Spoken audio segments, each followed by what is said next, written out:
Good evening and thank you for joining us. 5 people were sent to hospital after a float plane crash in the municipality of Red Lake. Emergency crews responded just before 7 this morning to Pickerel Drive. They found 2 people with serious injuries, while 3 others sustained minor injuries. All 5 were transported to hospital, and the Ministry of Safety Board is now investigating. Construction could begin very soon on the new indoor tennis facility at Chapels Park. That's if Council green lights the next steps at tomorrow's meeting. City staff has served up a recommendation that Council enter into a lease agreement for the site with the Thunder Bay Tennis Center. Council is also being asked to designate both the indoor and outdoor courts as municipal capital facilities. That would exempt the tennis center from municipal taxes and lower operating costs. The city's general manager of community services, Kelly Robertson, says this recommendation comes because staff sees the public benefit of the facilities. And there are conditions in place that the city and the tennis center would need to satisfy in order to uphold that designation should council approve it.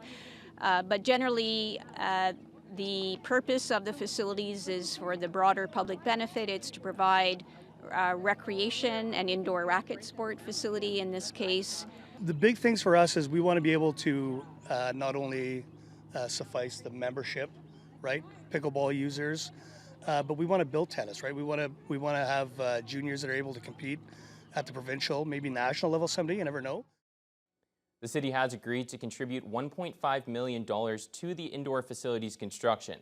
Both the provincial and federal governments have funded the project as well. The Regional Food Distribution Association is renovating its main headquarters, and a meat processing room is now under construction.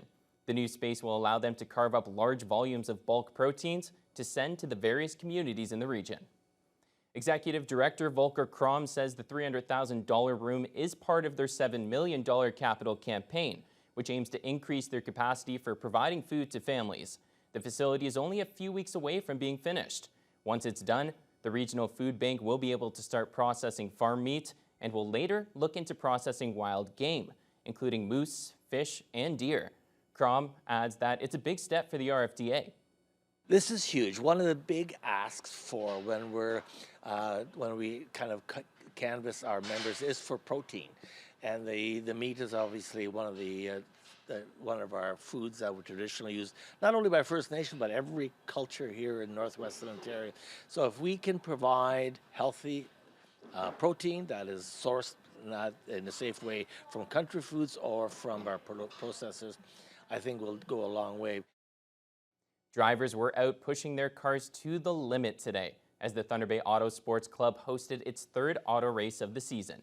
The WSIB parking lot saw dozens of cars maneuvering through cones, vying for the best time.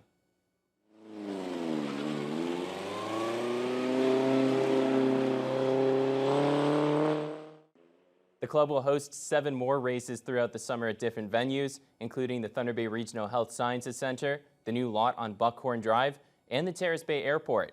The group is also hosting its annual fundraising race for the Northern Cancer Fund on August 18th.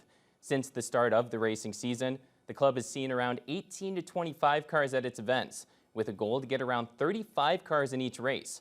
Auto Sport Club former president Brad Foligno encourages those who are interested to try it out. I think people will surprise themselves that come out and they're maybe interested in auto sport. They like watching it on TV, but they never saw themselves as much of a driver. They come out and they can try it. And your first couple of times you come out, you might be maybe slower than what you had hoped. But the one thing you will never be is embarrassed, because this club is all about supporting each other and supporting the auto sport community. More information about the Auto Sport Club's racing schedule can be found on its website and social media pages. An old-fashioned family picnic is being planned to celebrate the anniversary of Waverley Park next weekend. The park is celebrating its 150th year anniversary and is the 2nd oldest throughout the province. Justin Hardy has more. Waverley Park has existed since before the incorporation of Port Arthur, which later merged with Fort William to create the city of Thunder Bay. David George Noonan, chair of the Coalition for Waverley Park, says it's been put to good use since 1874 as the site of thousands of events, from birthday gatherings to the annual Remembrance Day ceremonies at the cenotaph. It's wonderful to see this green space here used actively and often, and we want to continue to see the development of this park. We want to see more action in this park, more ways for it to be used. Lasting for so long, especially next to the heart of a growing city, is no small accomplishment, according to Coalition past president Keith Nymark. He adds that the continued existence of the park should be a major point of pride for those in the city. The park was designed, then the churches, PACI, we call it the Castle on the Hill, it's absolutely beautiful, were all built because the park was here and around the park. So it's something for Thunder Bay to be proud of. It's an amazing park. It's quite a feat. It's a wonderful heritage mark in our city. It's a great way to introduce people to the downtown, where you see this wonderful old park with the beautiful old trees here. You've got this bandstand which is, through the hard work of the Coalition to be used on a regular basis in the summers. It's quite an amazing place. The picnic will take place on June 23rd and feature the Roy Curran Band and Rodney Brown. The Thunder Bay Clown Club and Fort William Historical Park will also be in attendance to entertain children. Justin Hardy, TBT News. Families made their way to Chippewa Park this Father's Day for the 3rd annual Children's Festival. In partnership with Our Kids Count, the free event featured activities and games for all ages. Jessica Clement reports. From bouncy castles to furry friends to face painting, there was lots to see and do at Chippewa Park on Sunday for the 3rd annual Children's Festival. It's an opportunity for families to come out to Chippewa Park, enjoy a free, fun day of activities with amazing community partners. And so it's really a great start to the summer. We like to think of that as.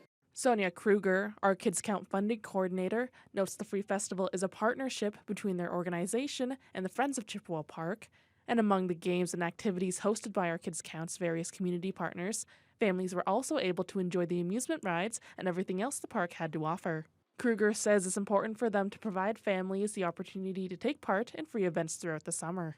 Just to have a good time and enjoy the beautiful weather we have in Thunder Bay. It's not a great day today, but we're still making the most of it. And so we just really love, our mission, vision, and values is really to bring families together in a supportive environment. And this feels like a great opportunity to do that for citywide. Despite the slow start due to the weather, Kruger estimates around 1,000 people will come out to enjoy the festivities.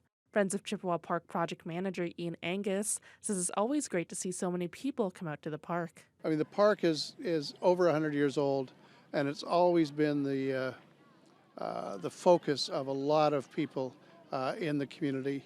And it's great to see it continue to be used in a very large way. And the flip side is it also helps the revenue for the city. The more people out here, the more people who pay to ride the rides and eat at the concession, and that helps to offset the cost of running the park. Angus adds that it's a great partnership that allows them to host different types of events. In terms of the Friends of Chippewa, we're a very small organization, and we don't have the human power to put on something like this, whereas Our Kids Count has got a vast array of volunteers and staff with the expertise to do things like face painting and the games and what have you. More information about Our Kids Count's future events can be found online at ourkidscount.ca. Jessica Clement, TBT News. Sporty kids wanting to try something new this summer now have the chance to learn cricket. The Thunder Bay Cricket Council's Kids Summer Camp kicked off this past week at Chapels Park. Kids aged 7 to 15 are welcome to sign up and learn the basics of cricket from experienced coaches who all play for Thunder Bay's Combans cricket team. Abraham Giri is a Cricket Council board member and a player on the team. He taught himself to play as a kid and says it would have been amazing to have the experience these kids are getting with talented coaches to learn from. With Canada currently playing in the Cricket World Cup, Giri hopes to give kids here the early start they need to play at the highest levels. Our mission is to build a young cricket team here in Thunder Bay, where we do not have an cricket team here forever. So we are trying to make very, very near future. And we would like every kids who are willing to know cricket and try to learn cricket, always welcome to Thunder Bay Cricket. You should try cricket. It's a little bit different from baseball, but you still have a ball and a bat. So there is a ball thrower and a batter, and the ball thrower throws the ball, and the batter has to hit it.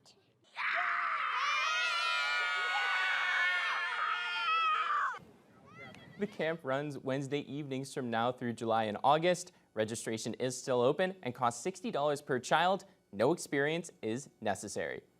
And we're now joined by sports anchor Nev Van Pelt. Nev, cricket growing but still fairly new to the country. I don't know a lot about it. How about yourself?